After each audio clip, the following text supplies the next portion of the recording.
আসসালামু আলাইকুম রাহমাতুল্লাহি ওয়া বারাকাতুহু।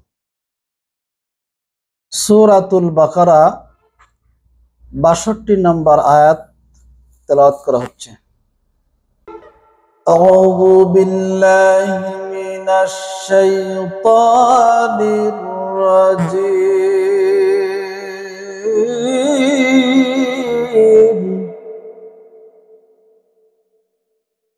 বিসমিল্লাহির রাহমানির রাহিম।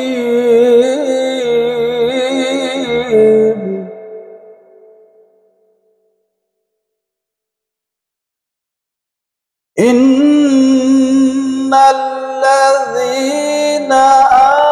আমানু ওয়াল্লাযীনা হাদু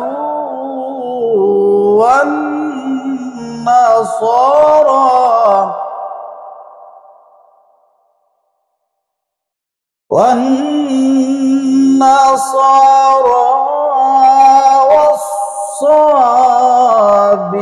والصابئين من آمن بالله واليوم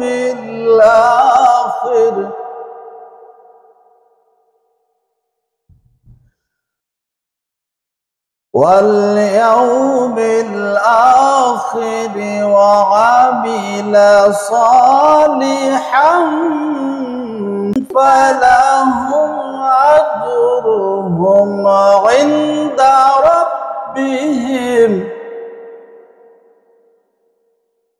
ولا خوف عليهم ولا هم يحزنون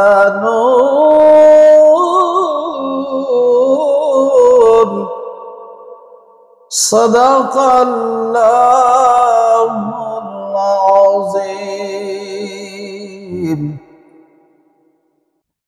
আসসালামু আলাইকুম ওয়া রাহমাতুল্লাহি ওয়া বারাকাতুহু। সূরাতুল বাকারার ৬২ নং আয়াতের অনুবাদ করা হচ্ছে।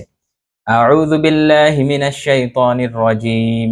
বিসমিল্লাহির রহমানির রহিম। আল্লাহ তাআলা বলছেন, ইন্নাল্লাযীনা আমানু ওয়াল্লাযীনা হাদু ওয়ান নাসারা ওয়াস-সাবিঈনা মান আমানা বিল্লাহি ওয়াল ইয়াউমিল আখির।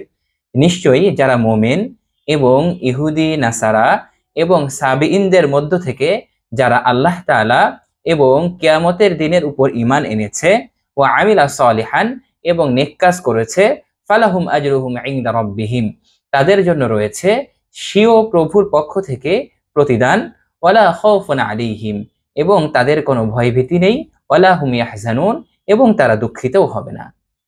সাদাকাল্লাহুল আযীম। নাহমাদুহু ওয়া নুসাল্লি আলা রাসূলিহিল কারীম, আম্মা বা'দ। আমাদের আজকের আলোচনা সূরাতুল বাকারার ৬২ নম্বর আয়াতের তাফসীর। আজকের আলোচ্য বিষয় ঈমান এবং উত্তম আমল পর্যন্ত আসমানি কিতাবসমূহ বিশ্বাসীদের শ্রেষ্ঠত্ব সীমাবদ্ধ। এই আয়াত অত্যন্ত গুরুত্বপূর্ণ। এতে বনী ইসরাঈলের সাথে মুসলমানদেরও একটি ভুলের অপনোদন করা হয়েছে। এই আয়াতকে পুরাপুরি বোঝার জন্য প্রথমে ৩টি কথা পেশ করা হলো। ১ নম্বর কথা হলো, কিছু লোক এই আয়াত দ্বারা ওয়াহদাতুল আদিয়ান তথা অভিন্ন দ্বীনের উপর যুক্তি প্রদান করে থাকে, যা কখনোই বিশুদ্ধ নয়। ওয়াহদাতুল আদিয়ানের মতলব হলো, আসমানি কিতাবসমূহ বিশ্বাসীদের যদি নিজেদের ধর্মের উপর বিশ্বাস থাকে এবং তা এই অনুযায়ী আমল করে থাকে, তাহলে তারা মুক্তিপ্রাপ্ত।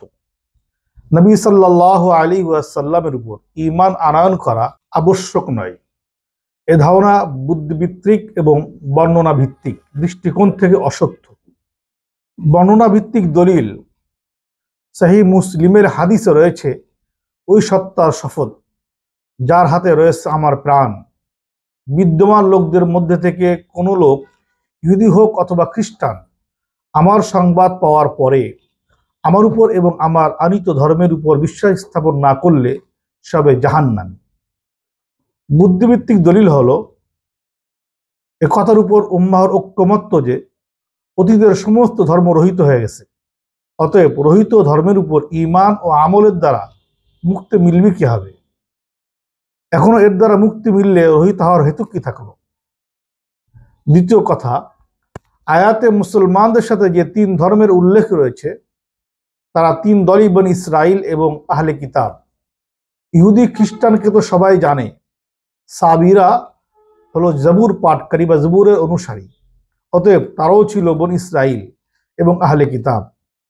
এখন তাদের অস্তিত্ব নেই, এই জন্য তাদের ব্যাপারটি লুকায়িত হয়ে গেছে।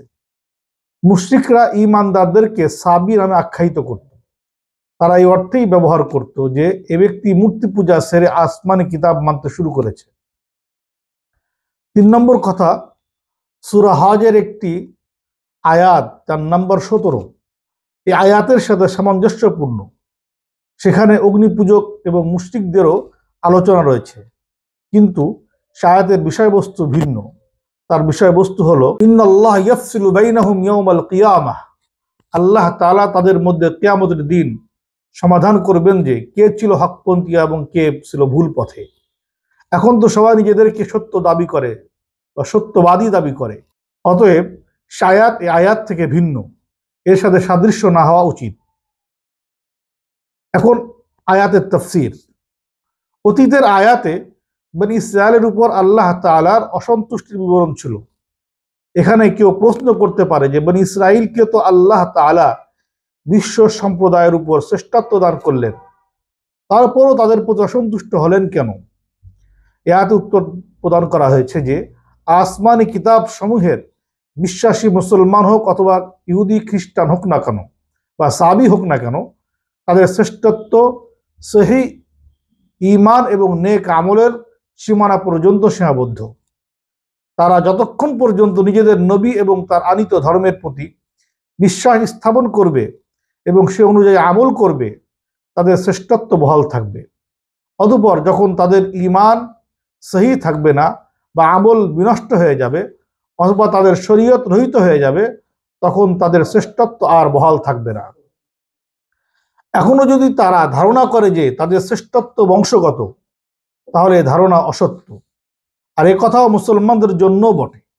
তারা শ্রেষ্ঠ উম্মত, কিন্তু তাদের জন্য এ শ্রেষ্ঠত্ব অর্জিত থাকবে বিশুদ্ধ ঈমান উত্তম আমলের সীমা পর্যন্ত। যে সকল মুসলমান ভ্রষ্ট হয়ে গেছে অথবা তাদের আমল বিনষ্ট হয়ে গেছে, তারা কখনো শ্রেষ্ঠ উম্মত নয়। একথা হলো ওমর ফারুক রাদিয়াল্লাহু আনহু বলে গিয়েছেন। এ কথায় মুফাসসিরগণ আলা আহলি জামানিহিম দ্বারা বুঝিয়েছেন তাদের যুগের মানুষের উপর, অর্থাৎ যতক্ষণ তাদের শরীয়ত বহাল ছিল এবং এর প্রতি তাদের বিশুদ্ধ ঈমান এবং সে অনুসারে নেক আমল ছিল, তারা বিশ্ব সম্প্রদায়ের উপর ছিল মর্যাদাবান। কোরআন অবতরণের সময়কাল আহলে কিতাবদের জন্য এ শ্রেষ্ঠত্ব ছিল না। একই অবস্থা মুসলমানদের, যতক্ষণ তাদের অধিকাংশের ঈমান এবং আমল বিশুদ্ধ থাকবে তারা দুনিয়াবাসীর উপর মর্যাদাবান থাকবে।